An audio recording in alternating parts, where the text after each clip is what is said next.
మహాగణపతిం మనసా స్మరామి మహాగణపతిం మనసా స్మరామి. Dear creations family అందరికీ నా హృదయపూర్వక ధన్యవాదాలు. అలాగే ఈ యొక్క వారం మార్చ్ ఎండింగ్ 29వ తారీఖు నుంచి ఏప్రిల్ 4వ తారీఖు వరకు కూడా ద్వాదశ రాశుల వారికి సంబంధించి రాశి ఫలాలు, ఈ యొక్క వార ఫలాలు ఈ వారానికి సంబంధించి ఎలా ఉండబోతున్నాయి అంటేనే చూద్దాం.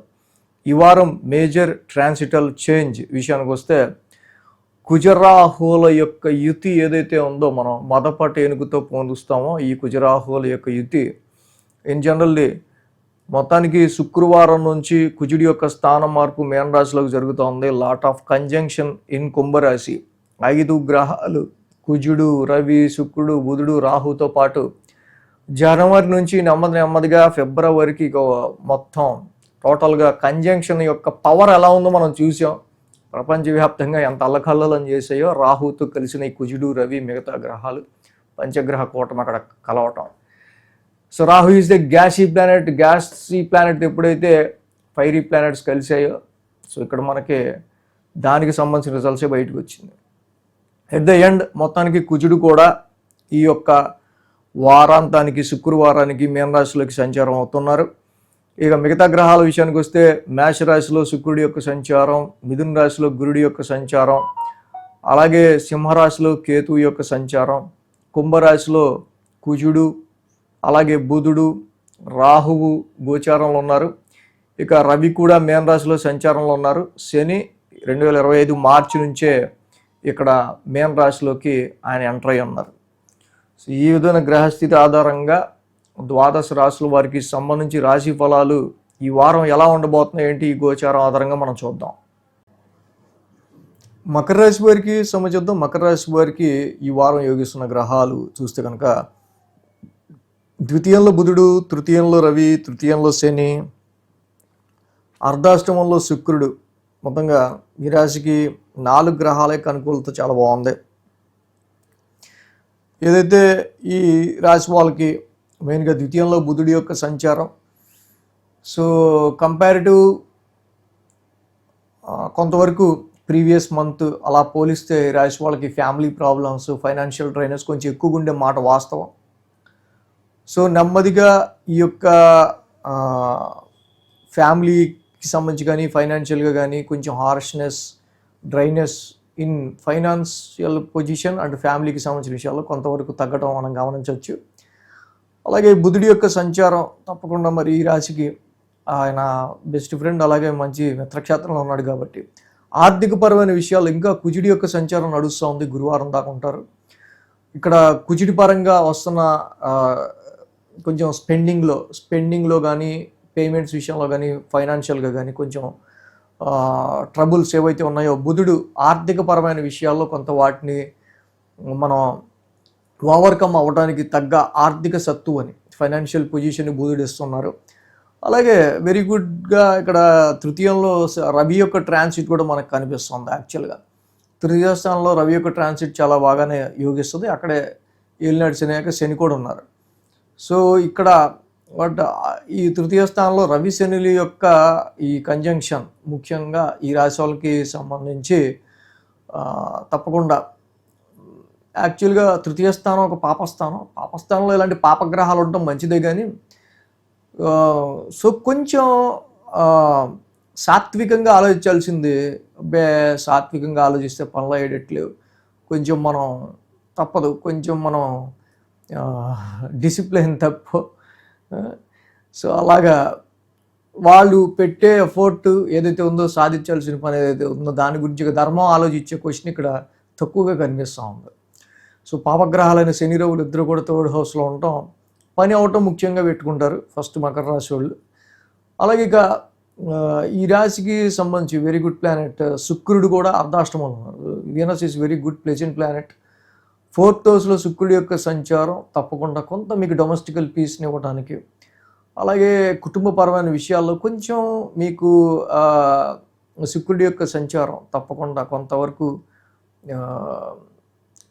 ఇటు గృహపరమైన విషయాల్లో పీస్ఫుల్నెస్ కావచ్చు, డొమెస్టికల్ కంఫర్ట్స్ కావచ్చు, సో మిగతా విషయాల్లో కూడా ఆఫీస్లో అయినా సరే సో కొంతవరకు మీరు ప్లెజెంట్గా కొంత పెర్ఫామ్ చేయడానికి తగిన ఒక మానసిక ప్రశాంతతను మెయిన్గా చెప్పాలంటే శుక్రుడు ఇక్కడ ఇస్తున్నారు. ఇక్కడ 7, 8, 9, 10 స్థానాల మీదుగా చంద్రుని యొక్క సంచారం మనకు కనిపిస్తూ ఉంది. ఆదివారం, శుక్ర, శని 3 రోజులు కూడా మకర రాశి వాళ్ళకి చక్కగా చంద్రబలం అనుకూలంగా ఉంది. సప్తమ స్థానం నుంచి వారం ప్రారంభం చంద్రుని యొక్క సంచారం. సప్తమంలో చంద్రుడు యోగిస్తాడు, ఓన్ హౌస్లో ఉన్నాడు. అలాగే మూన్ ఆస్పెక్ట్ కూడా రాశి మీద ఉంది. ఇక్కడ మకర రాశి మీద రాశ్యాధిపతి కూడా ఏలినాటి శని అయిపోయి తృతీయంలో ఉన్నారు.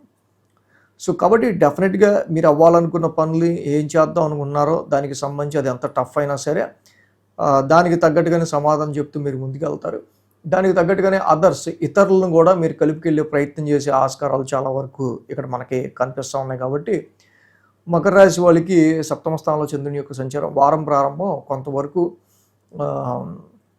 క్లోజ్ రిలేషన్స్ విత్ అదర్స్, చాలా వరకు ఇతరులతో మీరు కొంచెం చాలా కలివిడిగా, స్మూత్గా అండ్ కూల్గా డీల్ చేసే ఆస్కారాలు కనిపిస్తూ ఉన్నాయి. బిజినెస్ డీలింగ్స్ కావచ్చు, కాంట్రాక్ట్స్ డీలింగ్స్ కావచ్చు, ఇతరులతో ఏదైనా సరే. అదేవిధంగా ఇక్కడ మనకి చూస్తే కనుక సోమ, మంగళవారాల్లో అష్టమ స్థానంలో చంద్రుని యొక్క సంచారం. ఆల్రెడీ అష్టమంలో ఇక్కడ కేతు ఉన్నారు, అష్టమ స్థానంలో చంద్రుడు నడుస్తున్నారు. యాక్చువల్గా ఈ మెయిన్గా ఇక్కడ ఏంటంటే అష్టమ స్థానంలో చంద్రుని యొక్క సంచారమే జనరల్గా అనుకోవచ్చు, అక్కడ కేతు కూడా ఉన్నారు. సో ఏదైనా సరే ప్రయాణాల్లో, షార్ట్ జర్నీస్లో, హెల్త్ పాయింట్ ఆఫ్ వ్యూలో ఈ మూడింటి విషయాల్లో కొంత 30-31 తారీఖులు కొంచెం జాగ్రత్తగా ఉండటం అనేది మంచిది. బట్ ఏదో లేనిపోని ఒక చిన్న ఫియర్ అనేది మాత్రం, టెన్స్ అనేది మాత్రం మనకి మైండ్లో కనిపిస్తూ ఉంది. సో ఇక్కడ బుధ, గురువారాల్లో మనం చూస్తే కనుక 9th హౌస్లో భాగ్యస్థానంలో చంద్రుని యొక్క సంచారం. ఆ రాశ్యాధిపతి బుధుడు ఇందాక ద్వితీయంలో ఉన్నాడు, ఇందాక మనం ఫస్ట్లోనే చెప్పుకున్నట్టు.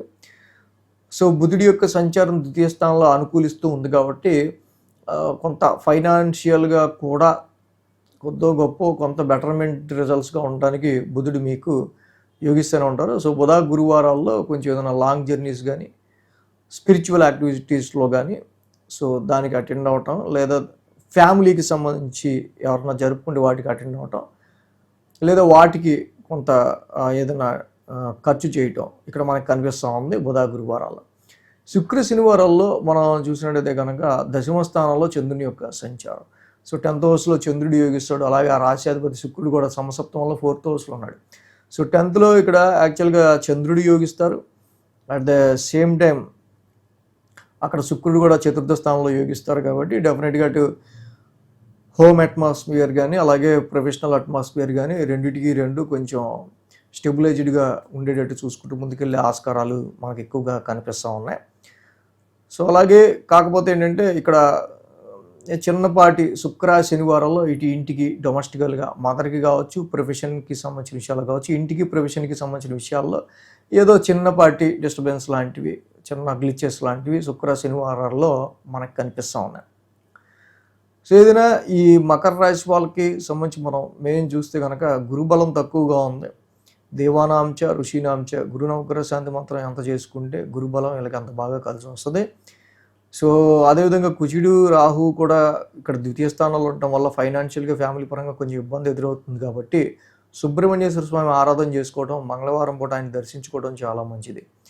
సో సుబ్రహ్మణ్య స్వామి ఆరాధన గురువుకి సంబంధించి చేసుకోవటం, ఈ రెండు చేసుకుంటే కనుక మకర రాశి వాళ్ళకి ఈ వీక్ ప్రత్యేకంగా ఇంకా మంచి బెటర్ రిజల్ట్స్ అనేవి ఉంటాయి. ఈ వీడియో కనుక మీకు నచ్చినట్లయితే లైక్ చేయండి, షేర్ చేయండి. మరిన్ని అప్డేట్స్ కోసం సబ్స్క్రైబ్ చేయడం మాత్రం మర్చిపోకండి.